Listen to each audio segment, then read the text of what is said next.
اب صرف ایوان کے اندر کے لوگ سن رہے ہیں. تو میں نے کہا یہ تو میں نے آپ سے کہا تھا نا کہ آپ ایک ان کیمرہ اجلاس تو بلائیں تاکہ ہم دیکھیں کہ پاکستان کہاں کھڑا ہے. ہندوستان کی سرحد بند ہے، افغانستان کی سرحد بند ہے، چین آپ کے ساتھ کاروبار کرنے کے لیے تیار نہیں ہے. اور جب آپ نے درخواست دی پرسوں ترسوں کہ آپ کی جو پاکستان میں 170 ارب ڈالر کی انویسٹمنٹ تھی اور جو ہم پورا نہیں کر سکے، سو آپ مہربانی کریں اور وہ 170 ارب ڈالر ہمیں معاف کر دیں. چائنا نے مسترد کر دیا آپ کی درخواست کو.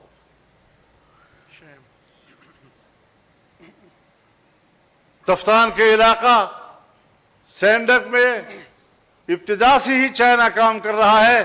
آج اس نے وہاں سے بستر اٹھانے کا فیصلہ کر لیا ہے. تو یہ آپ کے چین کے ساتھ تعلق ہوا. ایران آپ پر کتنا اعتماد کرتا ہے لیکن پھر وہ برے حالات میں ہے. پاکستان کو محصور کر دیا تم نے. یہ تمہاری پالیسیاں ہیں. آپ انڈیا سے لڑے، ہم نے سب سے پہلے آپ کو سپورٹ کیا ہے. آپ نے امریکہ اور ایران کے درمیان مفاہمت کی بات کی، ہم نے سپورٹ کیا کہ ہم خطے میں امن کے عمل کو ترجیح دیں گے. لیکن ہماری رضامندی کے باوجود آپ آ رہے ہیں اور جا رہے ہیں اور آ رہے ہیں اور جا رہے ہیں اور آ رہے ہیں اور جا رہے ہیں، وہ گلہری کی طرح کہ میری آنیاں جانیاں ویک.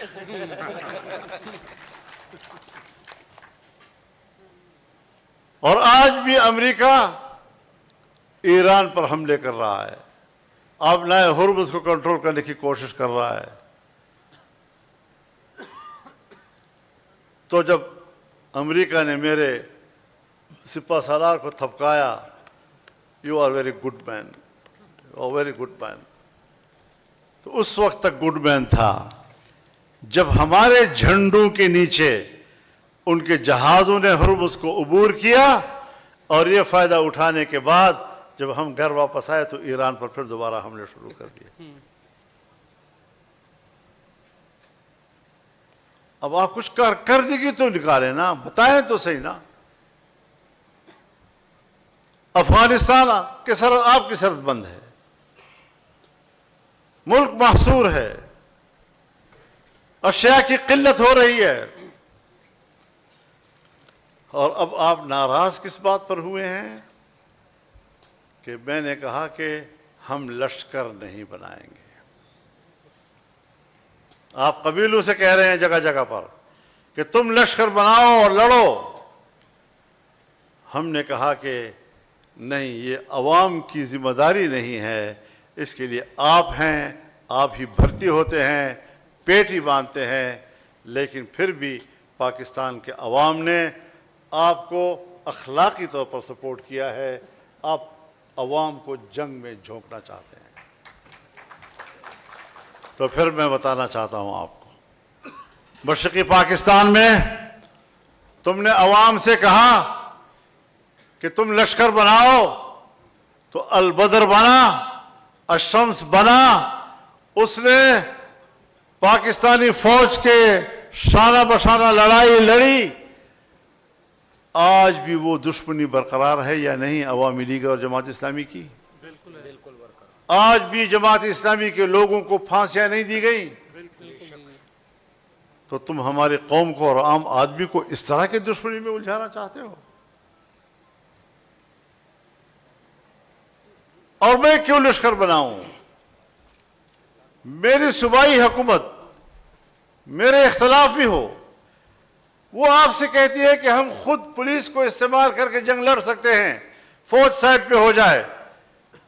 تو آپ تو صوبائی حکومت کے طاقت کو استعمال کرنے کے لیے تیار نہیں ہیں، اور آپ عام آدمی کو کہہ رہے ہیں کہ لشکر بناؤ. پہلے صوبائی حکومت کے آفر کو تو قبول کرو.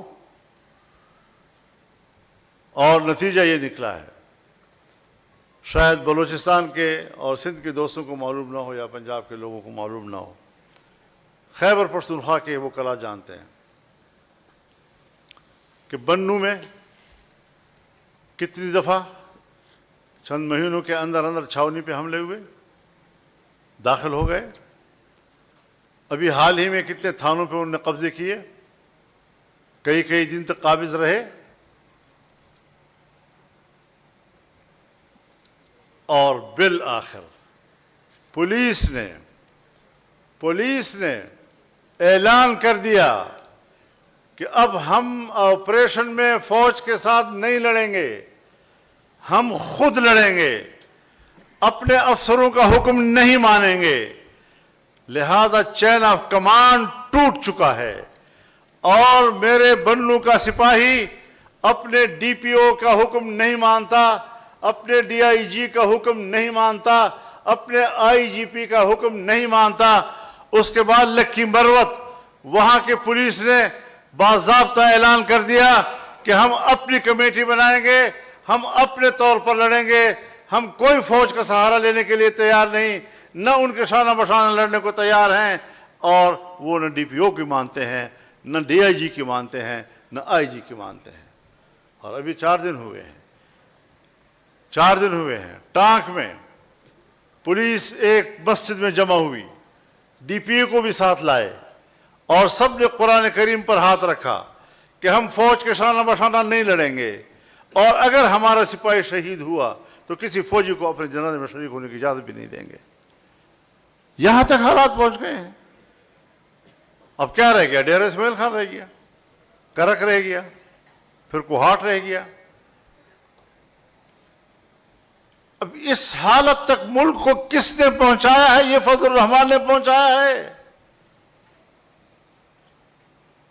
تمہارے اپنے فورسز تم پر اعتماد نہیں کر رہے،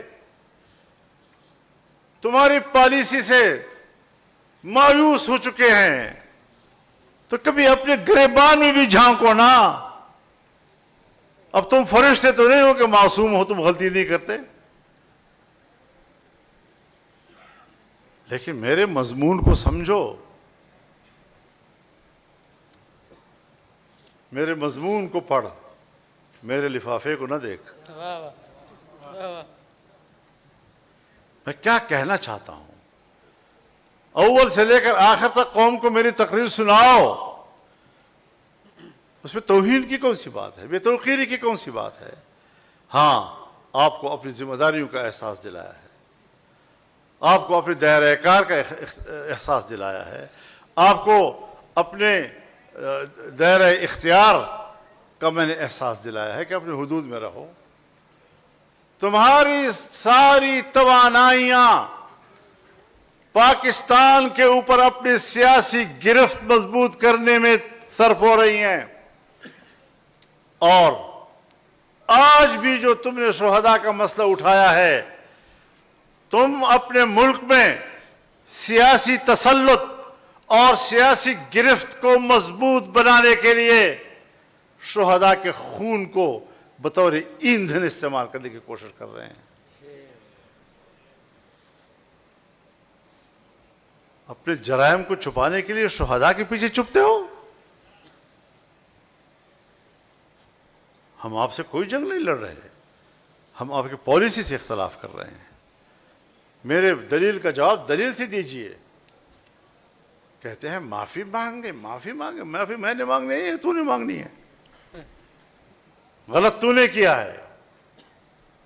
ہم تو رسول اللہ صلی اللہ علیہ وسلم کے اس ارشاد پر عمل کرتے ہیں، صلی اللہ العافیہ ولا تتمنوا لقاء العدو. اللہ سے عافیت مانگا کرو، دشمن کا سامنا کرنے کی تمنا نہ کیا کرو. وَإِذَا لَقِيتُمْ فَاثْبُتُوا. لیکن اگر مقدر ہے اور آمنا سامنا ہو گیا پھر ڈٹ جاؤ. سبحان اللہ. یہ اصول ہے. میں اپنی فوج کو تو دشمن نہیں کہہ رہا، میں اپنی فوج کو پاکستان کی فوج کہتا ہوں. اور جب میں پاکستانی ہوں تو فوج بھی پاکستانی، تو فوج میری ہو گئی. میں اپنی فوج کو اپنی فوج سمجھتا ہوں، لیکن جب آپ اپنے دائرہ کار و اختیار سے تجاوز کریں گے، ملک کی سیاست پر قابض ہوں گے، الیکشنوں میں دھاندلیاں کرو گے، اور دھاندلیاں بھی تو اس طرح ہوتی ہے کہ بکسا تبدیل ہو جائے، نمبرز تبدیل ہو جائیں، لیکن گلگت میں اگر میرے حلقے کے بکسوں کو دریا میں پھینک دیا، اس کو کون گنے گا کل؟ اسے کون گنے گا؟ تو میں نے آپ کو اپنی ذمہ داریوں کا احساس دلایا ہے۔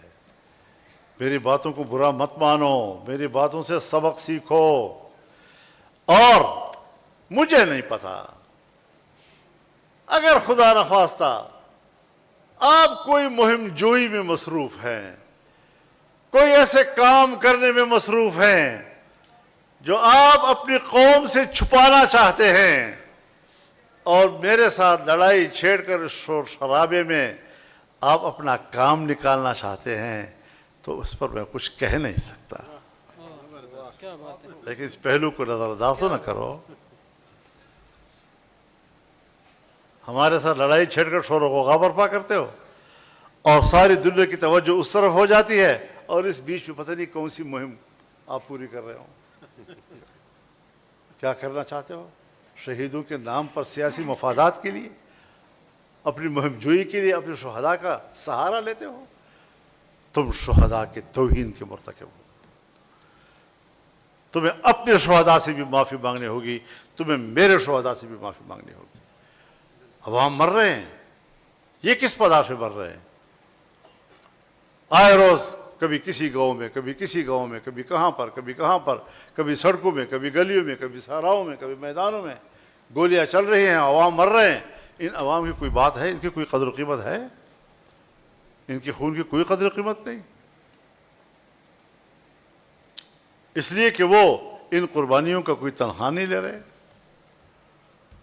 اگر شہید کی شہادت اور قربانی کو ایک محاوراتی جملے کے ساتھ، ایک عام محاورہ ہے، تم جوڑ کر اس کو شہیدوں کی توہین سمجھتے ہو، تو پھر دفاع مقدس ہے، دفاع مقدس ہے۔ پھر ہمارے بجٹ سے دفاعی بجٹ کا نام تو نکال لو، کیونکہ دفاع جیسے مقدس چیز کو بجٹ کی طرف منسوخ کرنا، یہ تو قوت دفاع کی توہین ہو جائے گی۔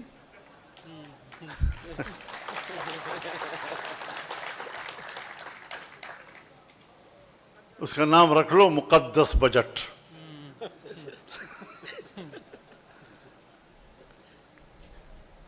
تو اس قسم کی بچوں والی باتیں کرنا، اور پتہ نہیں کن کن لوگوں سے میرے خلاف بیان دلوائے۔ جب بولتے تھے تو لگتا تھا چہرہ بھی اس کا مصنوعی بنا ہوا ہے، زبان بھی اس کی مصنوعی ہے، ضمیر اور زبان کے درمیان مطابقت نہیں ہے، اور اس طرح کے پروپیگنڈا کر کے آپ ایک سنجیدہ سیاست کو ملک میں ذلیل کر رہے ہیں۔ ہم نے ہمیشہ سنجیدہ سیاست کی ہے، ہم نے ملک کے لیے بہت کچھ کیا ہے، ہم نے اس ملک کو مشکلات سے نکالا ہے، ہم نے اس ملک کے نوجوان جو بندوق کی طرف جا رہے تھے ان کو روکا ہے، مدارس کو روکا ہے، مساجد کو روکا ہے، جوانوں کو روکا ہے، اور میں 26 سال سے اس محنت میں ہوں کہ میرا نوجوان وہ مثبت کردار کی طرف جائے۔ آپ نے ان کے سامنے میری کیا حیثیت کر دی؟ کل جب میں انہیں کہوں گا کہ آپ لوگ ایسا نہ کریں، ایسا نہ کریں، ایسا نہ کریں، ایسا نہ کریں گے، اور وہ مجھے کہے کہ آپ کے ساتھ کیا ہوا، تو میں برداشت تو کر لیتا ہوں، چلو میں نے برداشت کر لیا، لیکن اگر آپ شہداء کا سہارا لے کر یہ توقع رکھتے ہیں مجھ سے کہ میں اپنا موقف تبدیل کر لوں گا، جب تک تم سیدھے نہیں ہوگے میرا موقف تبدیل نہیں ہو سکتا انشاءاللہ۔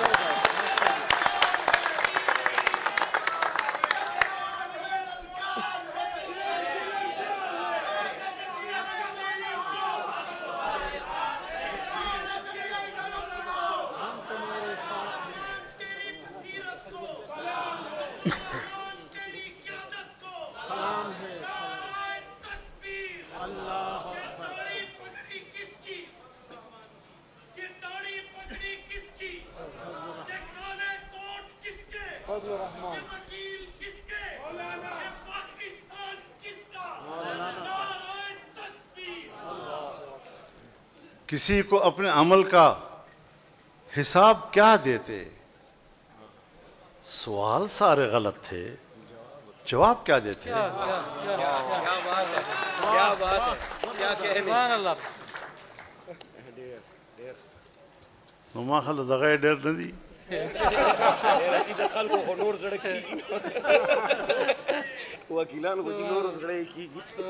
اصل میں 4:30 بج گئے ہیں اور عصر کی نماز بھی نہیں پڑھی، تو آج اتنا ہی کافی.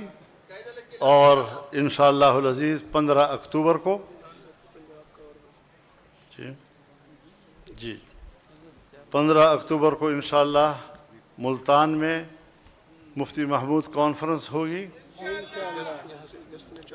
اور اگست کے مہینے میں چاروں صوبوں کے اندر ورکرز کنونشنز ہوں گے، جس میں وکلاء بھی شریک ہوں گے اور باقی لوگ بھی شریک ہوں گے. اسی طریقے سے ہم نے نومبر میں بھی پنجاب میں جلسے کا اعلان کیا ہے، اور ستمبر میں بھی ہم پنجاب میں جلسہ کریں گے. اب پنجاب میں ایک جلسہ قصور کا نہیں ہوا، پنجاب میں اب جلسے ہوں گے، اور انشاءاللہ ہم عوام کی تائید حاصل کریں گے. وآخر دعوانا الحمدللہ.